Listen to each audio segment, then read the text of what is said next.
नमस्कार, मैं हूं आपके साथ अंकिता पाल। बुलेटिन की शुरुआत करते हैं। राज्यपाल हरिबाऊ बांगड़े से आपको बताते चले कि रविवार को राजभवन में national union of backward classes के संरक्षक डॉक्टर मदन मोहन प्रदेश, आपको बताते चले कि डॉक्टर मदन यादव प्रदेश अध्यक्ष हनुमान साहेब सिरसी सहित अन्य वरिष्ठ पदाधिकारियों ने शिष्टाचार मुलाकात की है।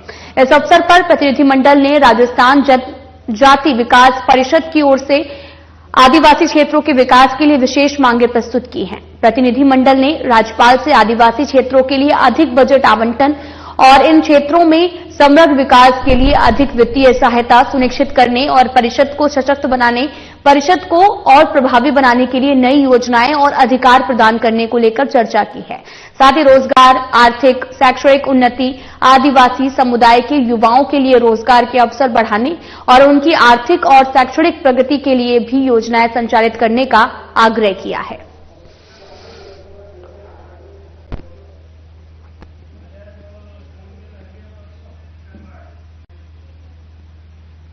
नई दिल्ली में शनिवार को केंद्रीय स्वास्थ्य और परिवार कल्याण मंत्री जेपी नड्डा की अध्यक्षता में टीबी मुक्त 100 दिवसीय अभियान पर बैठक आयोजित हुई है। उस दौरान राजस्थान के सीएम भजनलाल शर्मा मुख्यमंत्री निवास से वीडियो कॉन्फ्रेंसिंग के जरिए इस बैठक में जुड़े हैं।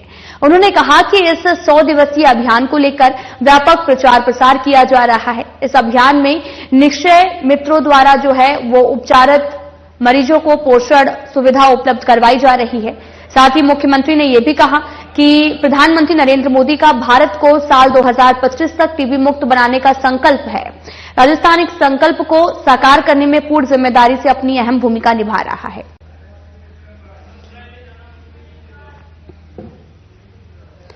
गृह राज्य मंत्री जवाहर सिंह बेड़म ने मुख्यमंत्री भजनलाल शर्मा के 1 साल के कार्यकाल को लेकर बयान दिया है। उन्होंने कहा कि मुख्यमंत्री भजनलाल शर्मा ने 1 साल में बेमिसाल काम करते हुए प्रदेश के हर नागरिक को राहत पहुंचाने का काम किया है। आज कांग्रेस के नेता पत्रकार वार्ता में अनर्गल आरोप लगाकर जनता को केवल भ्रमित करने की असफल कोशिश कर रहे हैं, जबकि जनता जनार्दन ने हाल ही में विधानसभा उपचुनाव में पूरी तरीके से जो है वो कांग्रेस को नकार दिया है। भारतीय जनता पार्टी की सरकार के सुशासन पर मुहर लगाते हुए भारी समर्थन दिया। उन्होंने कहा कि आज बीजेपी के शासन में किसानों को पर्याप्त मात्रा में बिजली पानी उपलब्ध हो रहा, किसानों को सम्मान निधि और गेहूं की एमएसपी पर अतिरिक्त बोनस नियमित रूप से उनका आर्थिक सशक्तिकरण किया जा रहा है। जबकि पूर्ववर्ती कांग्रेस सरकार ने किसानों को धोखे से अतिरिक्त कुछ नहीं दिया है। अन्नदाता कर्ज के बोझ से दबकर मर गए हैं, पर कांग्रेस सरकार में कोई राहत नहीं पहुंचाई। कांग्रेस ने भ्रष्टाचार, सुशासन, जातिवाद, तुष्टीकरण की राजनीति ही की है। कांग्रेस के नेताओं ने झूठे तथ्यों के आधार पर जनता को भ्रमित करने के लिए एक प्रेस कॉन्फ्रेंस करके विकासोन्मुखी सरकार को बदनाम करने की साजिश के तहत मीडिया को बुलाया गया। मैं नेताओं से पूछना चाहता हूं, पिछले 1 वर्ष में जिस तरह से विकास के कार्य धरातल पर आए हैं, उनकी सरकार में कभी इतना विकास हुआ? प्रदेश के मुख्यमंत्री आदरणीय भजनलाल शर्मा जी ने राजस्थान के सर्वांगीण विकास के लिए शानदार बजट पेश किया और जो जो नीतियां निर्धारित करके राजस्थान के विकास को गति देने के सपना संजोया, उनको धरातल पर लाने का काम किया है। कांग्रेस के लोग झूठा आरोप लगाते हैं कि भारतीय जनता पार्टी के लोगों ने कोई भर्तियां नहीं निकाली, न कोई नियुक्ति पत्र दिए। इनको इतना भी ज्ञान नहीं है कि हमने तो रोजगार मेले लगा करके 35,000 से ज्यादा लोगों को नियुक्ति पत्र दे दिए हैं और 80,000 से ज्यादा भर्तियों के लिए विज्ञापन जारी कर दिए हैं। इनके राज में तो युवा त्रयमान था। आज भरतपुर में कांग्रेस के लोग झूठे आरोप लगा रहे थे कि भाई अपराध का गढ़ बना है। इनको पता नहीं है कि कांग्रेस का जब शासन था तो कांग्रेस के विधायकों के संरक्षण में गौ तस्करी चरम पर थी। यहां OLX चरगी का आलम था, लोग आत्महत्या करने को मजबूर थे। माननीय भजनलाल जी की सरकार बनी है तब से अब तक गौ कसी के जो मामले हैं वो जीरो की ओर बढ़े हैं और OLX ठगी और साइबर अपराध जो कांग्रेस के राज में भरतपुर जिला और डीग जिला साइबर ठगी के नाम में बदनाम हो गया था। पूरे देश का 18% साइबर अपराध डीग और भरतपुर जिले में होता था। वो हमारे अच्छे प्रबंधन के कारण, पुलिस की कार्रवाई के कारण आज 4% पर आकर के खड़ा हुआ है और उसको नीचे तक ले जाने का काम करेंगे। साइबर ठगों के खिलाफ कठोर कार्रवाई की जा रही है। वो भरतपुर और धौलपुर के विकास की बात कर रहे थे। आपको पता नहीं है भरतपुर विकास प्राधिकरण बना करके भरतपुर में 6-7 हजार करोड़ के काम मंजूर किए हैं, जिसमें फ्लाईओवर है, पानी सिंचाई के साधन की व्यवस्था है, रोड कनेक्टिविटी है। राज्य मंत्री झावर सिंह खर्रा ने कांग्रेस पर निशाना साधते हुए कहा कि कांग्रेस ने बाबा साहेब अम्बेडकर का अपमान करने में कभी कोई कोर कसर नहीं छोड़ी है। बाबा साहब को मुंबई से चुनाव हारने में, मंत्रिमंडल से इस्तीफा देने में और संविधान सभा के दौरान जब एक कार्टून छपा था तब कांग्रेस सरकार के समय NCERT की किताब में उस कार्टून को प्रकाशित करवाना और जब BR अम्बेडकर जी का देहवासन हुआ तो दिल्ली के बजाय मुंबई में उनका अंतिम संस्कार हुआ। इतना ही नहीं, तत्कालीन राष्ट्रपति उसमें जाना चाहते थे लेकिन प्रधानमंत्री ने उनको रोक दिया था। चाहे नेहरू हो या फिर चाहे इंदिरा गांधी हो, सबने अपने कार्यकाल में अपने जीवित रहते हुए अपने आप को भारत रत्न से सम्मानित कर लिया है, लेकिन बाबा साहब को सम्मानित करने का उनके मन में कभी कोई विचार नहीं आया। बाबा साहेब अम्बेडकर का अपमान करने में कहीं कोई कोर कसर नहीं छोड़ी। बाबा साहब को बॉम्बे से चुनाव हराने में, मंत्रिमंडल से इस्तीफा देने में और संविधान सभा के दौरान जब एक कार्टून छपा था, कांग्रेस सरकार के समय NCERT की किताब में उस कार्टून को प्रकाशित करवाना, और जब डॉक्टर BR अम्बेडकर जी का देहावसान हुआ तो उन्हें दिल्ली के बजाय बॉम्बे में उनका अंतिम संस्कार हुआ। तत्कालीन महामहिम राष्ट्रपति महोदय उसमें जाना चाहते थे लेकिन प्रधानमंत्री जी ने उनको रोका। और चाहे नेहरू जी हों, चाहे इंदिरा जी हों, सबने अपने कार्यकाल में अपने जीवित रहते हुए अपने आप को भारत रत्न से सम्मानित कर लिया, लेकिन बाबा साहब को सम्मानित करने का उनके मन में कभी भी विचार नहीं आया। इसके अलावा जवाहरलाल नेहरू जी के नाम पे, इंदिरा जी के नाम पे, राजीव जी के नाम पे इतने सारे स्मारक बने, लेकिन कांग्रेस ने कभी भी बाबा साहेब अम्बेडकर के नाम से स्मारक बनाने का विचार भी नहीं किया। और जब कभी ये विचार आया, उनके समक्ष ये सुझाव प्रस्तुत किया गया, तो नेहरू जी का जवाब था कि ऐसे स्मारक सरकार द्वारा नहीं बनाए जाने चाहिए, आम लोगों द्वारा अपने संसाधनों से बनाया जाना चाहिए। जबकि नेहरू गांधी परिवार के नाम पर सैकड़ों स्मारक सरकार के खर्चे पर बने हैं। इससे ज्यादा अंबेडकर साहब का अपमान या उनके प्रति दोहरा रवैया क्या हो सकता है, ये विचारणीय विषय है। लेकिन चूंकि जब से भारतीय जनता पार्टी की सरकार आई है, भारतीय जनता पार्टी की सरकार ने बाबा साहब अम्बेडकर को भारत रत्न भी दिया और उनसे संबंधित जितनी भी जगह थी, चाहे वो लंदन में हो, चाहे दिल्ली में हो, चाहे बॉम्बे में हो, सब जगह उनके भव्य स्मारक बने हैं। अब ये बात कांग्रेस सहित विपक्षी दलों को पच नहीं पा रही है और धीरे धीरे आम आदिवासी दलित समाज ये समझने लग गया है कि कांग्रेस ने सदैव बाबा साहब का अपने हित में उपयोग किया है और सम्मान के नाम पर उनके लिए कभी कुछ नहीं किया। केवल भारतीय जनता पार्टी ऐसी पार्टी है जिसने बाबा साहब को उनके कद के अनुसार सम्मान देने में किसी प्रकार की कोई कोशिश नहीं छोड़ी। ये विचार जैसे जैसे आदिवासी और दलित वर्ग में फैल रहा है, वैसे वैसे कांग्रेस सहित बाकी पार्टियों में घबराहट पैदा हो रही है। और उस घबराहट का नतीजा है कि हमारे यहां एक कहावत है कि लोकसभा में वो खिसियानी बिली खंबा नोचे वाला कृत्य कर रहे हैं।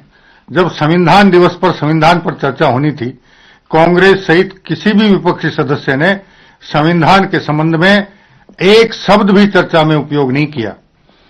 और जब हमारे देश के माननीय गृह मंत्री जी अपना वक्तव्य दे रहे थे, उनको बाधित किया और उनका जो वक्तव्य था उसका एक छोटा सा अंश काट छांट कर उन्होंने भ्रम फैलाने का प्रयास किया है। लेकिन देश की जनता इस बात से अच्छी तरह वाकिफ है और उनके इस भ्रमचाल को में फंसने के लिए देश की जनता बिल्कुल भी तैयार नहीं है। राहुल गांधी को लेकर क्या कहोगे? उन्होंने संसद में खूब कई सारे बयान किए हैं। देखिए, राहुल गांधी के बारे में अब क्या कहें। 55 साल का युवा जो अब तक मैच्योर नहीं हो पाया है, तो उसके बारे में मैं समझता हूं कोई भी टिप्पणी करना ज्यादा उचित नहीं होगा। वहीं झाबर सिंह खर्रा ने भी कहा कि कांग्रेस सदैव से झूठ बोलने में माहिर रही है। पिछले एक साल में राजस्थान की भारतीय जनता पार्टी की सरकार ने मुख्यमंत्री भजन लाल के नेतृत्व में जिस प्रकार से जनहित के व्यापक काम किए हैं, वो उनको पच नहीं रहे हैं और जो अनर्गल प्रलाप करके प्रदेश की जनता को भ्रमित करने का प्रयास कर रहे हैं, लेकिन प्रदेश की जनता उनके बहकावे में नहीं आ पा रही है। इससे वे व्याकुल हैं और उस व्याकुलता में बेवजह की अनाप शनाप बयानबाजी करके वातावरण को खराब करने का प्रयास कर रहे हैं। लेकिन प्रदेश की जनता उन्हें अच्छी तरह से समझती है। प्रदेश की जनता उनके बहकावे में आने को तैयार नहीं है। पिछले एक साल में भारतीय जनता पार्टी की राज्य सरकार ने जिस प्रकार के जनहित के काम किए हैं, भ्रष्टाचार पर अंकुश लगाया है, पेपर लीक, पेपर चोरी का पर अंकुश लगाया गया, युवाओं के सपनों को साकार करने के लिए भी अगले साल के लिए भी भर्तियों का कैलेंडर जारी किया गया है। जब तक जितनी प्रतियोगी परीक्षाएं हुई हैं वो बिल्कुल पारदर्शी, निष्पक्ष तरीके से हुई हैं और इससे भी कांग्रेस में भारी व्याकुलता है और इस व्याकुलता में इस प्रकार के बयानबाजी या फिर धरने प्रदर्शन का काम कर रहे हैं।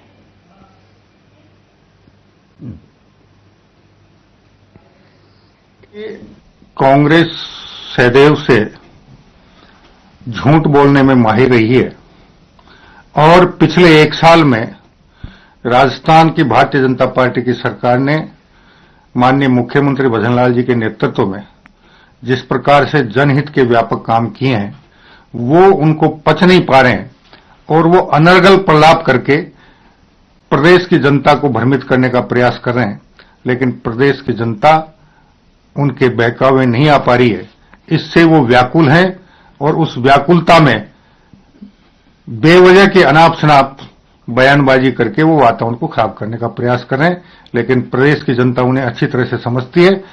प्रदेश की जनता उनके बहकावे में आने को तैयार नहीं है और पिछले एक साल में भारतीय जनता पार्टी की राज्य सरकार ने जिस प्रकार के जनहित के काम किए हैं, भ्रष्टाचार पर अंकुश लगाया है, पेपर लीक, पेपर चोरी पर अंकुश लगाया है, युवाओं के सपनों को साकार करने के लिए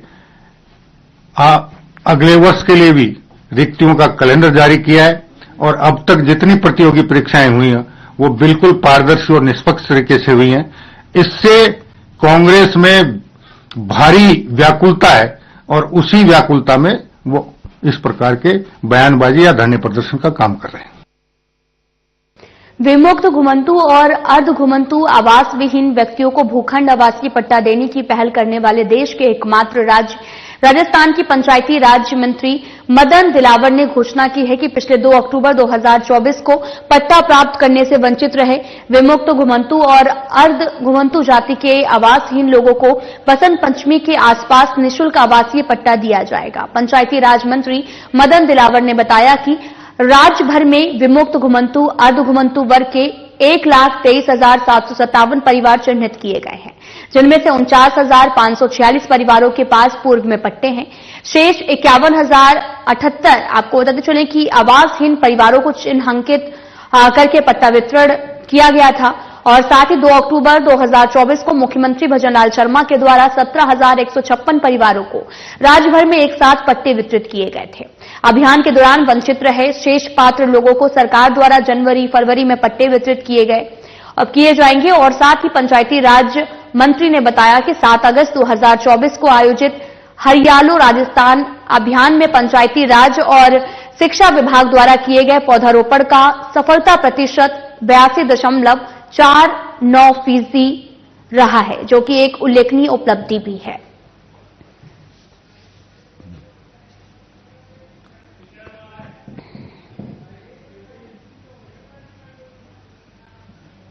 राजपूत समाज के प्रतिभा सम्मान समारोह में शामिल होने के लिए बीजेपी नेता राजेंद्र राठौर टोंक पहुंचे हैं और टोंक में आपको बताते चलें कि NH 52 पर बीजेपी जिला अध्यक्ष अजीत सिंह मेहता के नेतृत्व में राठौर का स्वागत किया गया। कार्यक्रम के दौरान मीडिया से बातचीत करते हुए राजेंद्र राठौर ने rising Rajasthan summit PKC ERCP योजना के सहित कई अन्य मुद्दों को लेकर भी अपनी बातें रखी हैं। राठौर ने PCC चीफ गोविंद सिंह डोटासरा और साथी द्वारा सरकारी भर्तियों को लेकर दिए गए बयान पर पलटवार करते हुए कहा कि डोटासरा का शायद गणित में सप्लीमेंट्री आई थी। उन्होंने ये भी कहा कि भर्तियां 1,02,000 से भी ज्यादा निकाली गई हैं। साथ ही राठौर ने जयपुर के भागरोटा अग्निकांड को लेकर की जा रही राजनीति बयानबाजी पर भी उन्होंने बड़ा पलटवार किया है।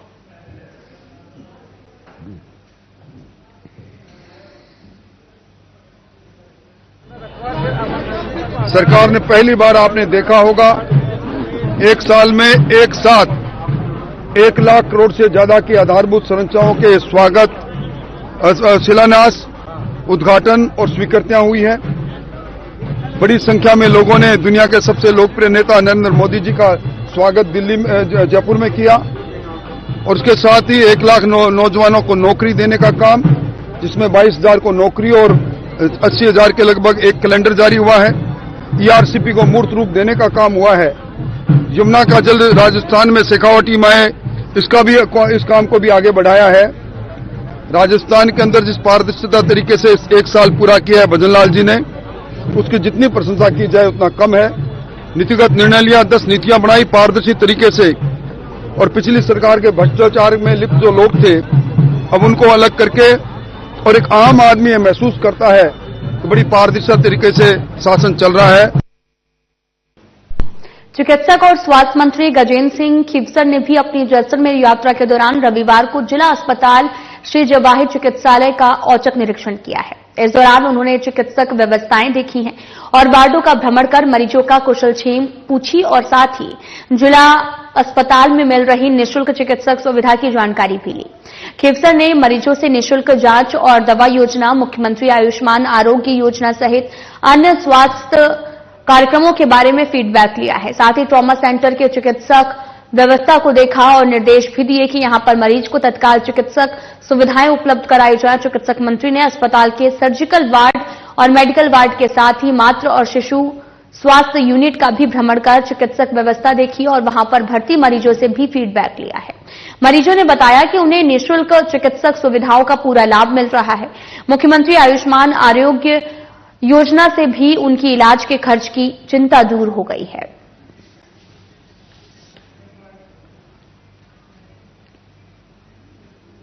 रविवार को बगरू विधानसभा क्षेत्र की ग्राम पंचायत सिरोली में लोकार्पण समारोह का आयोजन किया गया।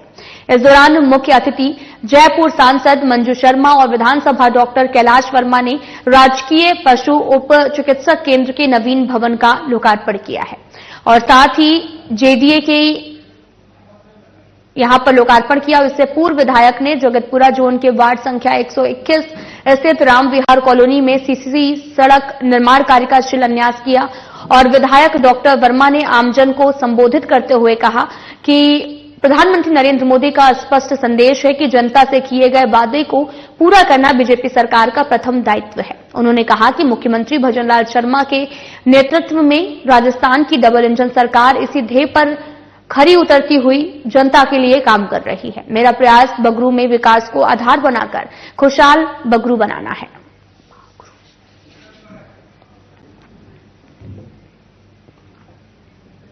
दिल्ली मुंबई एक्सप्रेस वे पर लक्ष्मणगढ़ थाना क्षेत्र के पिलर नंबर 121 पर गौरक्षकों और लक्ष्मणगढ़ पुलिस ने संयुक्त कार्रवाई करते हुए गौवंशों से भरे हुए ट्रक को पकड़ा है। ट्रक में कुल 21 गौवंशों को भरे हुए थे और गौवंशों को पुलिस ने राजगढ़ स्थित भौरंगी गौशाला में छुड़वाया, जिनमें से 16 गौवंश जीवित थे और 5 गौवंशों की मौत हो गई है, जिनका पोस्टमार्टम करवाया और दफना दिया गया। साथ ही आपको बताते चले कि गौरक्षक अजय शर्मा ने बताया कि देर रात लक्ष्मणगढ़ पुलिस और गौरक्षकों की टीम ने कार्रवाई करते हुए गौवंशों से ट्रक को पकड़ लिया है, जिसमें चालक अंधेरे का फायदा उठाकर ट्रक को छोड़कर फरार हो गया है।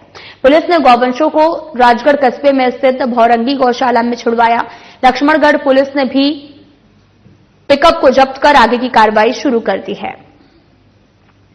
गौवंशों को भौरंगी गौशाला में छुड़वाया है। दरअसल ये पूरा मामला राजगढ़ से सामने आया है, जहां पर गौवंशों से भरे हुए ट्रक को पकड़ा गया है। गौवंशों को भौरंगी गौशाला में छुड़वाया और गौरक्षकों की पुलिस संयुक्त कार्रवाई भी कर रही है। पूरा मामला दिल्ली मुंबई एक्सप्रेसवे लक्ष्मणगढ़ थाना क्षेत्र के पिलर नंबर 121 से सामने आया है, जहां पर आपको बता दें कि ट्रक में कुल 21 गौवंशों को भरा गया हुआ था और गौवंशों को पुलिस ने राजगढ़ स्थित भौरंगी गौशाला में छुड़वाया है। ये गौवंश की कितनी गंदी हालत हो रही है। आज दिल्ली मुंबई हाईवे पर सुबह 3 बजे गोरक्षकों ने गाड़ी पकड़ी थी और लक्ष्मणगढ़ पुलिस यहाँ पर भौरंगी गौशाला में हमारे पास लेकर आए हैं।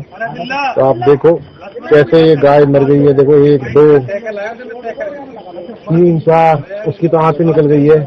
टोटल कितने गोवंश है इसमें? टोटल गोवंश कम से कम 30 के आसपास है। और आप देख सकते हैं कितना मृत गोवंश है और घायल देख सकते हैं क्या स्थिति में है। दिल्ली मुंबई हाईवे मौत का सामान बन गया है गोवंश के लिए।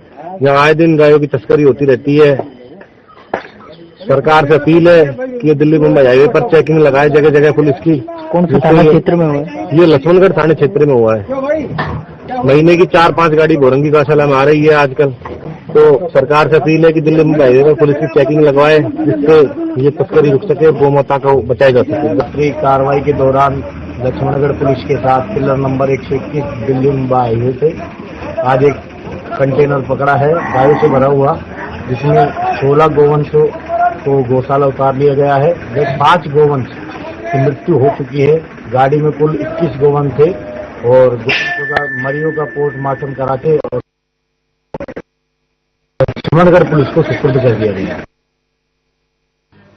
अजमेर में कार्मिक विभाग के तत्वाधान में आयोजित होने वाली 11वीं राजस्थान राज्य अंतर संभागीय सिविल सेवा खेलकूद प्रतियोगिता 2024-25 का शुभारंभ शनिवार को पटेल मैदान में विधानसभा अध्यक्ष वासुदेव देवनानी ने किया है। इस दौरान विधानसभा अध्यक्ष वासुदेव देवनानी ने कहा, खेल प्रत्येक व्यक्ति के लिए आवश्यक है। राष्ट्र की सेवा में कार्यरत अधिकारियों और कर्मचारियों को खेलों में अवश्य भाग लेना चाहिए। अधिकतर समय राजकीय कार्य में व्यस्त रहने से अपने लिए कम समय मिलता है।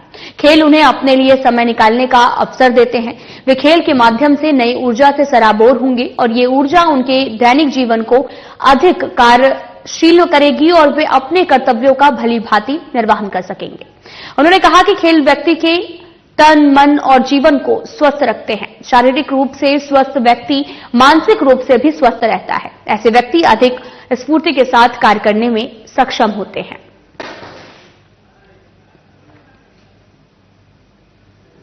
राजस्थान उच्च न्यायालय के न्यायाधिपति और राजस्थान राज्य विधिक सेवा प्राधिकरण के कार्यकारी अध्यक्ष पंकज भंडारी द्वारा शनिवार को राजस्थान उच्च न्यायालय की जयपुर पीठ के परिसर में साल 2024 की 4th राष्ट्रीय लोक अदालत का शुभारंभ हुआ है। शुभारंभ समारोह में न्यायाधिपति भंडारी ने कहा कि राष्ट्रीय लोक अदालत के माध्यम से आपसी समझाइश द्वारा लंबित प्रकरणों के निस्तारण की मूल भावना को साकार किया जा सकता है, जिससे पक्षकारों के समय की बचत होने के साथ ही उनके मध्य वैमनस्य का भी जो भाव है वो समाप्त होता है। फिलहाल बुलेटिन में इतना ही। नमस्कार।